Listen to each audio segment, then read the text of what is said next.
and yet for some reason you seem to be painting yourself in an overly favorable light, portraying yourself in an inaccurate manner in this interview. You're talking about, breaking up with your partner Dylan, right?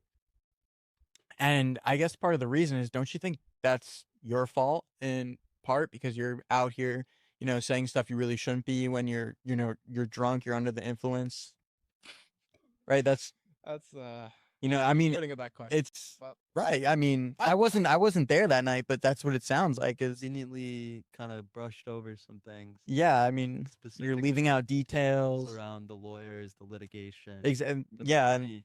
I mean, I love these questions. I know I it's, love these but I'm questions. just saying it. You're kind of painting a picture where you're Don't putting it on your partner's fault when in reality it's take responsibility for what happened. I'm not going to run away from the fact that perhaps I wasn't in the proper state of mind, but I also feel like it was a severe overreaction and it ultimately put me in a worse place than where he was.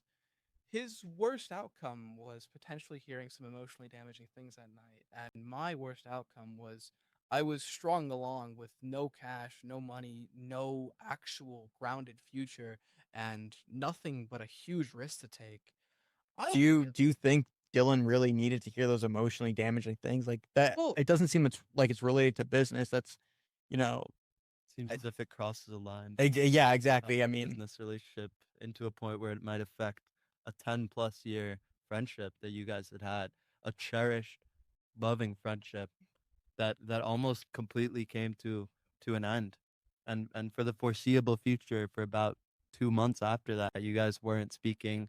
I know lawyers had gotten involved. There was a lot of discussion about Dylan being screwed over in some way, not being paid back from debts that you had owed to him. And yet for some reason you seem to be painting yourself in an overly favorable light, portraying yourself in an inaccurate manner in this interview. And I would like some truth. I think the people would like some truth. well, I think I am giving you what's close to the truth. I think I was in a dark spot emotionally, and I do believe that Dylan overreacted. I'm gonna take responsibility for what I said. Obviously, I don't think anyone wants to hear stuff like that. But like when there's business on the line and when there's friendship, you need to learn to take a separating factor within those two. And you mentioned my legal troubles as well, and I'm more than happy to open up the fact that after the fact, and after the dispute, Dylan used the opportunity to try and ruin my life professionally and legally within the court system.